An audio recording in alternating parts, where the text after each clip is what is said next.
This week I stumbled into a story that detailed how flotation tanks, also known as sensory deprivation tanks, isolation tanks, can be useful and helpful towards veterans dealing with PTSD, post-traumatic stress syndrome. The story took a look at a specific soldier who's come back and been using the flotation tanks, which basically, if you've never seen them before, there's various kinds, but these debuted in the 1950s. Look up John C. Lilly and his work. Look up The Eye of the Cyclone, Into the Eye of the Cyclone, something like that. Really awesome book that I found while I was in jail. It details his experiments into LSD and flotation tanks, all these type of things. And I know that some of you have heard of them from Joe Rogan, but if you haven't heard of them, basically what it involves is going inside a device where you're suspended, floating in salt water. Now, some of the older ones, it was like a full room size where you would basically be submerged in there completely, and it's supposed to be, dark, you can't hear anything, you can't see anything, and you just float there. And it's just another form of meditation. You guys have heard me talk about meditation and how helpful that can be.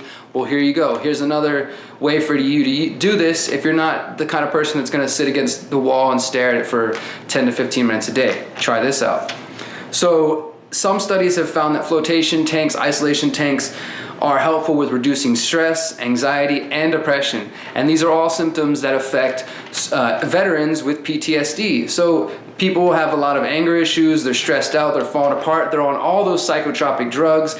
Veterans are committing suicide every single day. And then they decide to go lay into a tub full of salt water. And they have experiences. Things are revealed to themselves. Maybe, some people describe having deeply spiritual experiences, things coming back to them in their mind that they weren't even aware of, that they had blocked out, having really healing experiences and powerful experiences.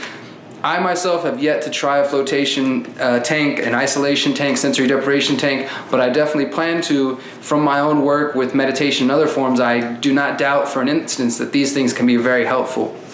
There's also another study that came out last year showing that MDMA, methyl-dimethamphetamine, also known as ecstasy, can be helpful for veterans who are dealing with PTSD. And I know, you're saying like, wait, should we just give these veterans a bunch of ecstasy? Do I need to go hit the club and buy them some X and then come back and help my brother who's all stressed out from the war?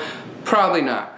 But if you know a little bit of the history of MDMA, in the 80s and the 70s when it was first developed and brought more into the mainstream, psychologists, therapists were using it to test people who had alcoholism and a number of different things. There used to be a legitimate use of psychedelics in therapy. They understood this. Thankfully, things like this are coming back. Alternative holistic treatments such as flotation devices, psilocybin, LSD, MDMA in controlled settings in the right environment with the right mindset are coming back. And these people who are dealing with traumatic syndromes like PTSD, and whether or not you've gone to war or not, I've talked about this before, we've all dealt with some crazy things in our life because of the type of world we're living in. So maybe we could all use a little bit more time floating in a tank.